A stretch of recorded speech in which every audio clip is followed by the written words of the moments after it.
Doug, you're getting to be the nearest thing to a bass thrush that I've ever heard. Thanks very much, Bob. You bet. Oh, hello, Bob. Oh, look who's here. Yes, Bob, it's me in the flesh. The lovely, glamorous star of conquest and Camille, Greta Garbo. Garbo? What's the idea of coming up here and saying you're Greta Garbo? Well, if I'd have said I was Una Merkel, who would have applauded? Well, let's not have any misunderstanding here, ladies and gentlemen. Much as this young lady sounds like Greta Garbo and looks like Greta Garbo, she's really Una Merkel. No, that's awfully sweet of you to say, Bob. Hey, Bob. But I wasn't even trying to sound like Greta just now. But I really can do a wonderful imitation of her. At least that's what all my friends tell me. And I have an Aunt Lucy in Richmond that every time I visit down there, well, there's just nothing that'll do but I must give my imitation of Greta Garbo. Would you like to hear it? I don't like hay fever, but I got it. You Yankees have such a backhanded way of coaxing people. Yeah, the Giants aren't doing so well either. But, how did we get on the subject of baseball? Baseball? Oh, I love baseball. I don't think there's anything prettier than a long forward pass to second base. Could I have a second helping of that, please?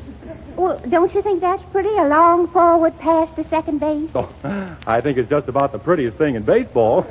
Except maybe when the goalie skates up in the bleachers after a long fly. Who makes your straitjackets? Oh, I don't like those tailored things.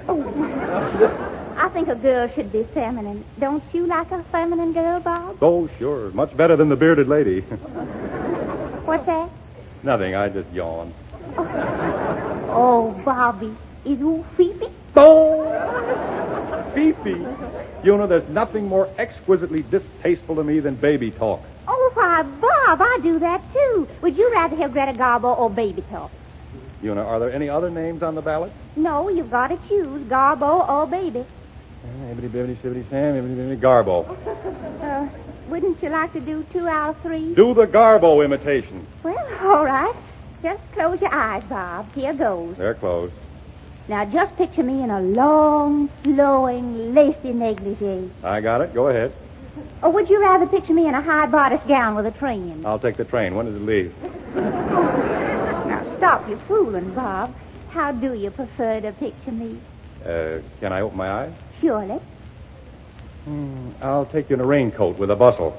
When I do it for my Aunt Lucy, I always wear my great-grandmother Kincaid's wedding dress. She had the first waltz with General Lee at the big ball the night before. Will you please do your broken-down Garbo imitation? Oh, well, that's better. I've been waiting for you to ask me pretty. Now, just imagine Garbo all surrounded by lots and lots of people. And all of a sudden she says in that quaint Swedish accent, I think I'll go home now. I want to be by myself.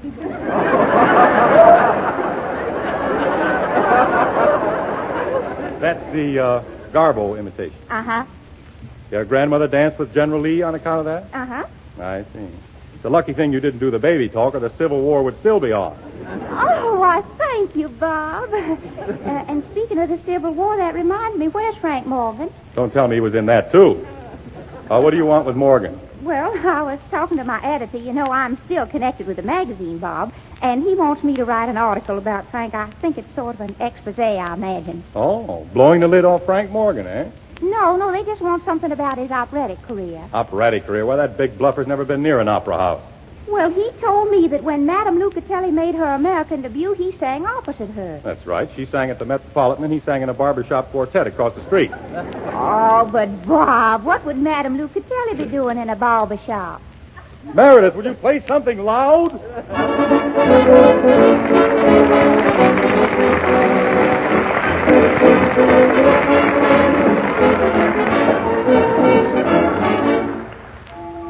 Here's another of Meredith Willson's songs you didn't expect to hear. And one reason we've chosen it is because it's a favorite of little Judy Garland, who was hurt the other day in a motor accident. But Judy's recovering fast, and we all hope she'll be back with us soon, and that she enjoys the object of my affection.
Well, Meredith, I hope Judy liked it as well as we did.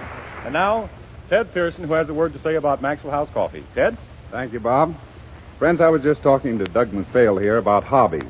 Doug tells me his favorite hobby is trout fishing and trying his skill on a big one. Is that right, Doug? That's right, Ted. Another thing Doug likes is a cup of Maxwell House coffee after a strenuous day on the set. Right again, Doug? You bet. A couple of Maxwell House goes swell about then. But say, Ted. Yeah? A couple of weeks ago, my dad and I took a fishing trip up in the Sierras. You know, a day there sure whips up an appetite. At sundown, we built a fire, threw a couple of fish in the pan, and set a coffee pot in the coals. Boy, when that coffee sent up that aroma, wow. Sounds like Maxwell House, Doug. You bet. It's always great, but around the campfire, wow. Believe me, Maxwell House has that flavor and body a man likes. Ah, that's right, Doug. Friends, indoors or out, afield or at home, Maxwell House is certainly a big favorite with most men because it is such grand coffee. Coffee with that smooth, mellow flavor, that rich, full-bodied goodness a man wants in his coffee cup every time. So, if I may talk to the wives for just a second or two, let me suggest that you get a pound of Maxwell House coffee tomorrow. Treat your husband and yourself to a great cup of coffee, Maxwell House, with that friendly stimulation that buoys you up and never lets you down.